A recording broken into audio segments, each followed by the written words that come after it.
The sound of pages turning means it's time for another episode from the Meredith Library Podcast Studio, bringing you the library's latest news, information, and fun.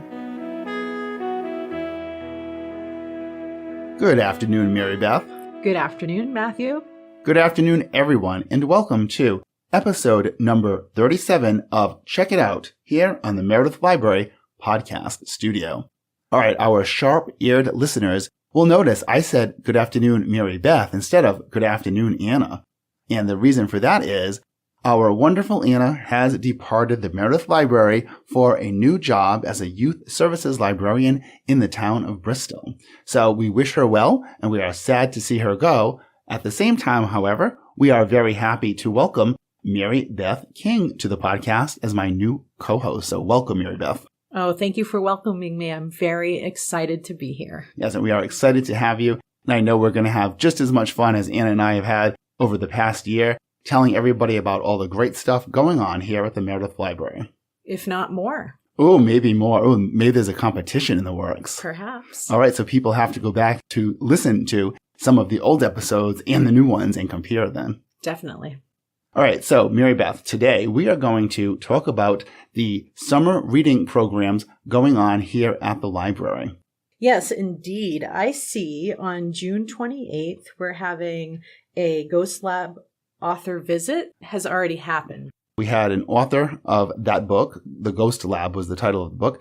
We had the author here, and we had about 20 people come to see him. And also our wonderful local bookstore, Innisfree, came and sold his book here, so people were able to buy copies and have it signed. That's wonderful. So it was very well attended. Yes, it was great. And so I guess we should mention that we have an overall theme for the adult summer reading is cryptids. And the definition of a cryptid is something that people widely believe to exist, but there has been no proof. Correct. Right. So that's the first book, The Ghost Lab, is actually about debunking the supernatural. So that author is saying how Bigfoot hunters, which we'll talk about very soon, and ghost hunters and all these kinds of programs, like TV programs and stuff that have sprung up over the years, how they are, quote, wrecking science, according to the subtitle of his book. Okay. So we started off with a skepticism for the first program. Very nice. And then the Granite State Bigfoot, 50 New Hampshire sightings and reports. Yes. And what is the date of that one? July 10th? That will be on July 10th at 6:30. All right. So at that point, we are having a guest, Alexander Pedikov, and he has, as you said, chronicled over 50 reports and sightings of Bigfoot in New Hampshire. So this is specific to our state. He has a series on YouTube, and we actually have, as part of the summer reading prize package we'll talk about, his videos. 2 seasons of the series are part of the prize package. Ooh, that's very interesting. Yeah. I'm actually interested in that. Next up on July 17th at 6:30 p.m., we have the Meredith Mystery Stone with Tom Witham and our very own Chris Leland. Can you tell us more about that? Yes. So the Meredith Mystery Stone is what is called an out-of-place artifact, which means no one knows how the item came to be found where it was discovered. And there is no explanation for, say, the materials that make it up. Like, why are they being found in this particular spot? So in 1872, there was digging right near the library, right downtown here, for a fence post. And they found this, what's now known as the Meredith Mystery Stone, this egg-shaped stone with various carvings on it. And they seem to be like Native American type carvings, like a teepee and a woman's face and some different things. They didn't know what it was, where it came from, and how it got there, etc. And to this day, there are many theories, but no one actually knows. At the presentation, they'll be talking about that, about different theories, what they do know about it, and what it is. And we will be able to show a replica of it because Chris, our Chris Leland, as you said, he did an entire project with our 3D scanner and our 3D printer in order to create a replica. And he will talk about that process as well, and we will have the replica on display. That's wonderful. On July 19th at 11 in the morning, we have the Mystery of America's Stonehenge. Yes, that is in Salem, New Hampshire. Have you been there? I have not. Right, I have not either, but I've always been fascinated by it as soon as I've heard about it.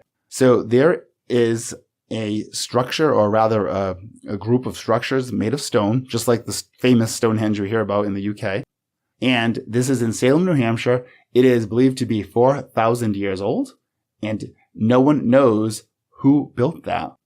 Was it a Native American society? Was it colonizers from Europe, or was it explorers from Europe? And kind of the fascinating thing, just like the one that everyone knows about again in the UK, and the one here in New Hampshire has proven to be an accurate lunar calendar. And, it comes to astrology and astronomy, all that good stuff. They can actually use that to predict, movement of the planets or whatever. And luckily we have, as you said, James Lacefield, the expert, who is the manager of America's Stonehenge, and he will come and explain all those things that I just garbled. That is so exciting. Also on July 24th at 6:30, we have the alien abduction in New Hampshire. Is that the one about Betty and Barney Hill? Yes, there's a new book that has come out that also takes a little bit of an interesting look at it differently than what we're used to, because this author is placing that incident in the historical context of what was going on in America at the time in the 1960s. Many people do not realize that Betty and Barney were an interracial couple. So he's talking about what was going on with the civil rights movement and how that affected both perhaps the incident or the alleged incident and people's reaction to it. Mm-hmm. Very nice. And please don't forget to check on the website for more details on all of these exciting summer cryptid presentations. Yes, at meredithlibrary.org, of course. Before we get into the teen and the children's summer reading, why don't we talk about the adult summer reading prizes? Oh, right. Have you seen that awesome prize basket that is down there on the counter? Yes, I have seen the gift basket, actually. It seems quite full. Yeah, there's all kinds of fun stuff in there. We mentioned earlier that there are DVDs, right? Okay. There's also a CD. So for the different things we have this summer, as all the things we just mentioned, we have each book in there, if it was an author who was promoting their book, or we have a t-shirt and a mug, some other surprises, all kinds of fun stuff. That's wonderful. My favorite so far that you listed would be the books. Very exciting. So you get your own copy of the book as well. Or you know what? Perhaps you've already come and had the author sign one, then you'll have another one for gift. Okay, Matthew. So what are the details? How does everybody earn a chance to win? All they have to do is check out any material from the library, such as a regular book, a large print, nonfiction, fiction, an audiobook, doesn't matter. What about a DVD? Or DVD counts too, absolutely. Or they come to any of the programs. So within a particular week, you either come to a program or you check something out, and that earns you the mystery picture of the week. Wonderful. Yes, there are 5 of them for the 5 weeks. Getting one picture means you are eligible for second or third prize. Getting all 5 pictures means you will be eligible for first prize. Wonderful. That's great. And there's one more thing to know. At the end of the time period, the last few days, July 23rd, 24th, and 25th, we will bring back that infamous library prize wheel. So don't forget, if you missed a week for your mystery picture, you can always come back for a chance to spin the wheel to recoup those pieces that you missed and complete your entry so that you can have a chance to win more prizes and the raffle basket. So MaryBeth, why don't you fill everybody in on the details? It's already started, obviously, by the time they're hearing this. And how about the end date and all that fun stuff? Okay, so all entries must be submitted by 4 p.m. on Friday, July 25th. 1 entry per person for the summer. The drawing will be held on Saturday, July 26th. So MaryBeth, we did not have you introduce yourself to the listeners, and that will be a great segue into our next summer reading section that we're going to talk about. That's right, Matthew. My name's MaryBeth King, and I hail from Thornton, New Hampshire, where I got my library start, and I've been working here for the past 2 years as a library aide. And it's been wonderful. We love you. Oh, right back at you. And you've been specifically spending some of your time assisting our teen librarian. Yes, I've been working very closely with Liz. We've been having a blast managing the teen programs, and, all of the interesting things that we get to do on the daily basis when they get off the bus here at the library. So I'm going to leave it up to you then to explain to the listeners how the teens can get in on the teen summer reading program and what that is all about this year. So very similar to the adult summer reading program, You would basically stop into the circulation desk and ask whoever's there for your summer reading starter pack.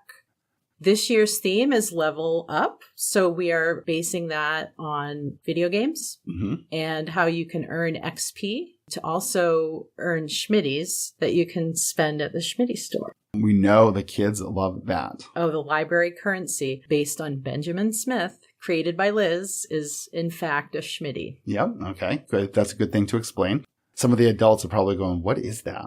Of course. The kids know. Yes. Can you tell us about some of the highlights of the teen summer reading program?